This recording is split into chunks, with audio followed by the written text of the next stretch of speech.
There's two ways.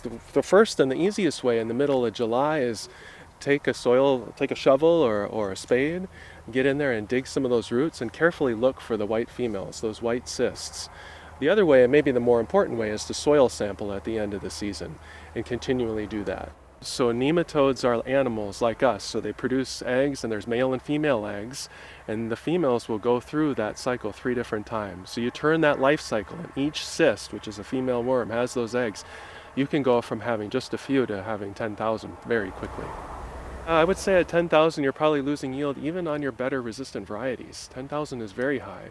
In North Dakota, a lot of the fields that we find, unfortunately, are really pretty high by the time we identify it. And part of the reason is that soybean cyst nematode doesn't really show any above ground symptoms until you're taking maybe a 15 to 30% yield loss. And once you get those levels up to 10 or 20 or 30,000, it becomes a long-term challenge to manage this. You can manage it, you can get those levels down, but it takes many years to do it.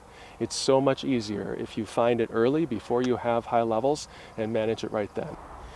So if you really want to see if you have SCN and if your management tools are working, the best time is around harvest. It can be before harvest or after harvest, but the reason is that SCN is going to go through those 3 cycles, and so it's going to give that SCN a chance to increase its numbers, and so you can really see where you're at. So I recommend people go to the field entrance. You want to stab at the roots. You're going where that parasite or that pathogen lives. Give it a twist and pull it up. And if you take cores like this, maybe 10 or 20 in an area, mix them up, put them in the sampling bag, and send it into the lab.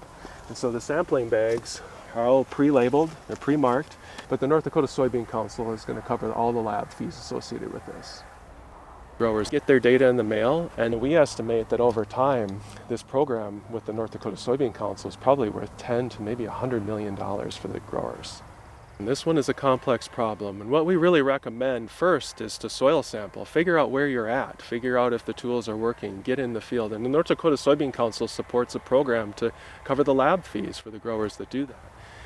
After that, it's crop rotation. Crop rotation is really important, and the only other susceptible crop in North Dakota is dry edible beans. So anything else is going to work for you.